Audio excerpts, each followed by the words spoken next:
নাগালেণ্ডৰ মই মতালি নচলিব নাগালেণ্ড প্ৰশাসনৰ মই মতালি নচলিব অসম চৰকাৰ হুঁচিয়াৰ হিমন্ত বিশ্ব নাগালেণ্ড চৰকাৰ অসমৰ মাটি বেদখল বন্ধ কৰক অসম চৰকাৰ হয় অসম চৰকাৰ চাওক দেশ যাওঁ যাওঁ জাতি যাওঁ যাওঁ ভাষা যাওঁ যাওঁ এতিয়া অসমৰ ৰেখতলৈ যাওঁ এই পৰিস্থিতি আহি পৰিল আমাৰ আমগুৰি হালুৱাটিঙত গতিকে আমি দেখা পাইছিলোঁ প্ৰায় 4 বছৰমানৰ আগত আমাৰ যি হালুৱাটিঙৰ আৰু নাগালেণ্ডৰ যি বৰ্ডাৰ অসমৰ যি সীমা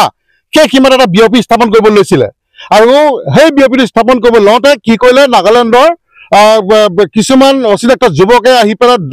জাতি জোং লৈ পেলাই তাত আমাৰ বিঅপিটো বনাব নিদিলে কিন্তু এইটো আমাৰ দুৰ্বলতা হ'ল আমাৰ প্ৰশাসন তথা আমাৰ চৰকাৰৰ তেতিয়া সেই সুযোগতে তেখেতে কি তেনেকৈ থাকি গ'ল কিন্তু এতিয়া আমি দেখিছোঁ যে আমাৰ অসমৰ মাটি আমি জানিবলৈ পোৱা মতে সেইটো টিলা যিটো টিলাত আমাৰ বিঅপি স্থাপন কৰিবলৈ গৈছিল আৰু সেই টিলাতে আজি দেখিছোঁ যে আমাৰ ফ'ৰলেন বনাবৰ কাৰণে আমাৰ তাৰ পৰা মাটিসমূহ গোটেই খান্দি লৈ গৈছে আৰু কি যুক্তিত এইটো নাগালেণ্ড চৰকাৰে এই মাটি বিক্ৰী কৰিছে আৰু অসমতো আমাৰ কয়লা চিণ্ডিকেটটো এইটো ৰাস্তাত চলি আছে আৰু লগতে আমি দেখিবলৈ পাইছোঁ যে মাটিও চিণ্ডিকেট চলিছে কাৰণ ইয়াত বহুতো যুৱক এই মাটি চিণ্ডিকেটত সোমাই পৰিছে দুটকা পইচা লোভৰ কাৰণে তেওঁলোকে কি কৰিছে যে আমাৰ অসমৰ মাটি বিক্ৰী কৰি দিছে গতিকে আমি প্ৰশাসনক আমি এইটো স্পষ্ট ভাষাৰে ক'ব বিচাৰিছোঁ যে আমাৰ এই যিসমূহ মাটি এতিয়া খান্দি আছে যে আমাৰ নাগালেণ্ডৰ মাটি খান্দিছে বা অসমৰ মাটি খান্দিছে দুইখনৰ ৰাজ্যৰ DC আহিব লাগে ইয়ালৈ আহি তেওঁলোকে আমাৰ চিতামে পুলিয়াই আমাৰ তণ্ডকে আমাৰ বৰ্ডাৰটো উলিয়াব লাগে আৰু কাটাটাই মাৰিব লাগে কিয়নো আমি দেখি আছোঁ যে সৌকেইদিন আমাৰ আজি ধেমাজি কাণ্ড আমি পাহৰিব পৰা নাই যি আমাৰ অৰুণাচলে আমাৰ ফৰেষ্টাৰ মাৰি দিছিলে আজি মেঘালয়ে যদি আজি দপদপনি চলাব পাৰে অৰুণাচলে যদি নিজে দপদপনি চলাব পাৰে আজি নগাঁৱে যদি দপদপনি চলাব পাৰে কিয় আমাৰ অসম চৰকাৰে বা আমাৰ প্ৰশাসনে আমাৰ দপদপনি চলাব নোৱাৰে কাৰণ আমাৰ মনত আছে যে আমাৰ সেই ৰূপজ্যোতি কুৰ্মী ডাঙৰীয়া তেখেতে দুটা গুলি মাৰি গোটেই ফুটুৱাই তেখেতে পলাই আহিবলগীয়া বাধ্য হ'ল সৌকেইদিনা আজি মৰিয়ালিত আমাৰ পুলিচ প্ৰশাসনৰ মানুহক পিটি মেলি তাৰ পৰা অৱস্থা নাইকিয়াকৈ আঁঠুকাঢ়ি তেওঁলোকে আহিবলগীয়া হ'ল কিয় বাৰে আমি অসমখন আমাৰ এনেকুৱা পৰ্যায়লৈ গৈ আছে বাংলাদেশে ঠেলি আহিছে অৰুণাচলে ঠেলি আহিছে নাগালেণ্ডে ঠেলি আহিছে আমি যাম ক'ত অসমৰ আমি ক'ত যাম শ্ৰেষ্ঠ মুখ্যমন্ত্ৰীয়ে খালি কৈ থাকিলে হ'ব নেকি যে মই শ্ৰেষ্ঠ মন্ত্ৰী তেখেতে অকল কি এই অভাৰব্ৰিজতে থাকিব নে আমাৰ অসমৰ জনগণৰ কথা চিন্তা কৰিব গতিকে আমি নাগালেণ্ডৰ মই মতালি নচলিব নাগালেণ্ড প্ৰশাসনৰ মই মতালি নচলিব অসম চৰকাৰ হুঁচিয়াৰ হিমন্ত বিশ্ব নাগালেণ্ড চৰকাৰ অসমৰ মাটি বেদখল বন্ধ কৰক অসম চৰকাৰ হয় অসম চৰকাৰ চাওক দেশ যাওঁ যাওঁ জাতি যাওঁ যাওঁ ভাষা যাওঁ যাওঁ এতিয়া অসমৰ ৰেখতলৈ যাওঁ এই পৰিস্থিতি আহি পৰিল আমাৰ আমগুৰি হালুৱাটিঙত গতিকে আমি দেখা পাইছিলোঁ প্ৰায় 4 বছৰমানৰ আগত আমাৰ যি হালুৱাটিঙৰ আৰু নাগালেণ্ডৰ যি বৰ্ডাৰ অসমৰ যি সীমা সেই সীমাত এটা বিঅপি স্থাপন কৰিব লৈছিলে আৰু সেই বিঅপিটো স্থাপন কৰিব লওঁতে কি কৰিলে নাগালেণ্ডৰ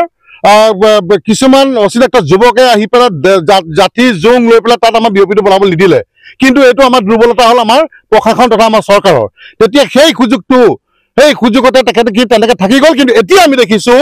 যে আমাৰ অসমৰ মাটি আমি জানিবলৈ পোৱা মতে সেইটো টিলা যিটো টিলাত আমাৰ বিঅপি স্থাপন কৰিবলৈ গৈছিল আৰু সেই টিলাতে আজি দেখিছোঁ যে আমাৰ ফ'ৰলেন বনাবৰ কাৰণে আমাৰ তাৰ পৰা মাটিসমূহ গোটেই খান্দি লৈ গৈছে আৰু কি যুক্তিত এইটো নাগালেণ্ড চৰকাৰে এই মাটি বিক্ৰী কৰিছে আৰু অসমতো আমাৰ কয়লা চিণ্ডিকেটটো এইটো ৰাস্তাত চলি আছে আৰু লগতে আমি দেখিবলৈ পাইছোঁ যে মাটিও চিণ্ডিকেট চলিছে কাৰণ ইয়াত বহুতো যুৱক এই মাটি চিণ্ডিকেটত সোমাই পৰিছে দুটকা পইচা লোভৰ কাৰণে তেওঁলোকে কি কৰিছে যে আমাৰ অসমৰ মাটি বিক্ৰী কৰি দিছে গতিকে আমি প্ৰশাসনক আমি এইটো স্পষ্ট ভাষাৰে ক'ব বিচাৰিছোঁ যে আমাৰ এই যিসমূহ মাটি এতিয়া খান্দি আছে যে আমাৰ নাগালেণ্ডৰ মাটি খান্দিছে বা অসমৰ মাটি খান্দিছে দুইখনৰ ৰাজ্যৰ DC আহিব লাগে ইয়ালৈ আহি তেওঁলোকে আমাৰ চিতামে পুলিয়াই আমাৰ তণ্ডকে আমাৰ বৰ্ডাৰটো উলিয়াব লাগে আৰু কাটাটাই মাৰিব লাগে কিয়নো আমি দেখি আছোঁ যে সৌকেইদিন আমাৰ আজি ধেমাজি কাণ্ড আমি পাহৰিব পৰা নাই যি আমাৰ অৰুণাচলে আমাৰ ফৰেষ্টাৰ মাৰি দিছিলে আজি মেঘালয়ে যদি আজি দপদপনি চলাব পাৰে অৰুণাচলে যদি নিজে দপদপনি চলাব পাৰে আজি নগাঁৱে যদি দপদপনি চলাব পাৰে কিয় আমাৰ অসম চৰকাৰে বা আমাৰ প্ৰশাসনে আমাৰ দপদপনি চলাব নোৱাৰে কাৰণ আমাৰ মনত আছে যে আমাৰ সেই ৰূপজ্যোতি কুৰ্মী ডাঙৰীয়া তেখেতে দুটা গুলি মাৰি গোটেই ফুটুৱাই তেখেতে পলাই আহিবলগীয়া বাধ্য হ'ল সৌকেইদিনা আজি মৰিয়ালিত আমাৰ পুলিচ প্ৰশাসনৰ মানুহক পিটি মেলি তাৰ পৰা অৱস্থা নাইকিয়াকৈ আঁঠুকাঢ়ি তেওঁলোকে আহিবলগীয়া হ'ল কিয় বাৰে আমি অসমখন আমাৰ এনেকুৱা পৰ্যায়লৈ গৈ আছে বাংলাদেশে ঠেলি আহিছে অৰুণাচলে ঠেলি আহিছে নাগালেণ্ডে ঠেলি আহিছে আমি যাম ক'ত অসমৰ আমি ক'ত যাম শ্ৰেষ্ঠ মুখ্যমন্ত্ৰীয়ে খালি কৈ থাকিলে হ'ব নেকি যে মই শ্ৰেষ্ঠ মন্ত্ৰী তেখেতে অকল কি এই অভাৰব্ৰিজতে থাকিব নে আমাৰ অসমৰ জনগণৰ কথা চিন্তা কৰিব গতিকে আমি